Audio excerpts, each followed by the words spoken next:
Assalamualaikum warahmatullahi wabarakatuh. Kami dari kelompok 3 ingin menjawab pertanyaan-pertanyaan dari teman-teman Teknik Elektro semester 4. Nah, di sini pertanyaan pertama dari Fitri Oriza Satifa. Assalamualaikum. Saya Fitri Oriza Satifa dari kelompok 5 izin bertanya. Apakah pembangkit listrik energi angin ini bisa dikembangkan dalam skala kecil untuk pemakaian listrik secara pribadi?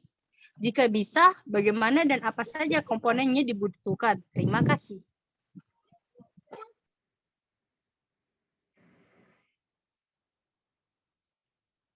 Saya menjawab untuk pertanyaan Fitri. Jawabannya dalam skala kecil untuk perumahan bisa.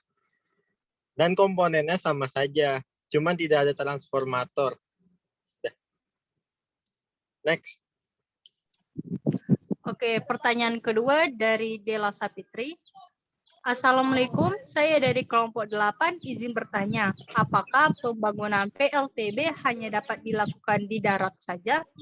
Apakah tidak dapat di daerah perairan? Jika ada, tolong jelaskan. Baik, saya akan menjawab pertanyaan dari Dela Sapitri.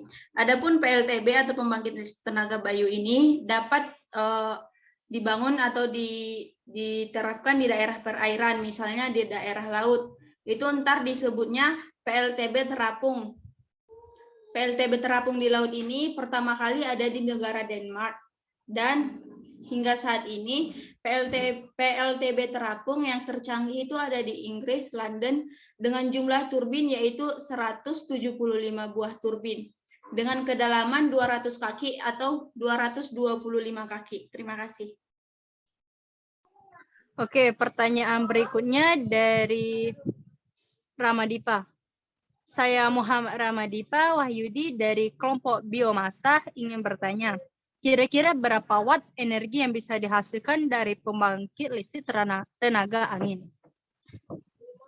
Baiklah, saya akan menjawab pertanyaan dari Ramadipa. Indonesia sendiri diproyeksi dapat menghasilkan energi listrik dari PLTB sebesar 60,547 megawatt, sedangkan total kapasitas pembangkit listrik tenaga angin secara global mencapai 170 gigawatt.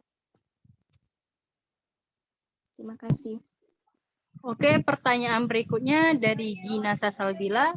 Saya Gina dari kelompok 7 izin bertanya. Ada nggak sih lokasi yang sangat cocok atau strategis untuk pemasangan PLBT? Terima kasih.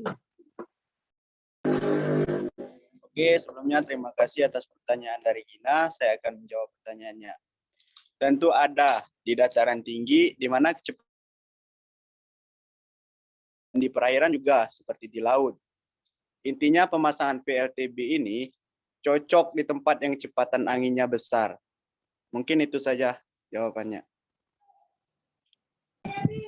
Oke, pertanyaan berikutnya dari Enita Sitopu. Saya Enita dari kelompok 9 izin bertanya, bagaimana pengaruh kecepatan angin terhadap tegangan listrik yang dihasilkan oleh pembangkit listrik tenaga angin?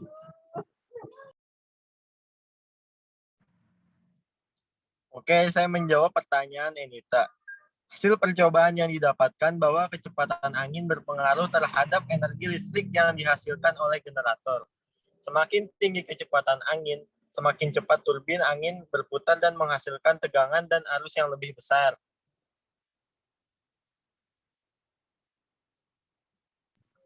Sudah. Oke, pertanyaan selanjutnya dari Ahmad Ragil Syafudin. Saya Ahmad Ragil Syafudin dari kelompok 4 izin bertanya, kira-kira apa metode yang digunakan oleh PLTB di luar negeri agar tidak mengancam ekosistem hewan?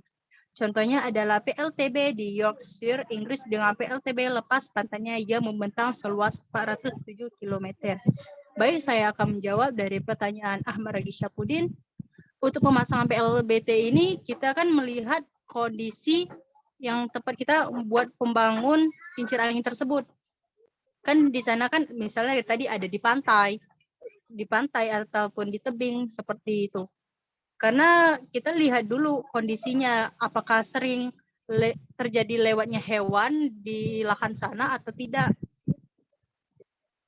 Terus ekosistem hewannya itu kan kita tadi mau masangin PLBT.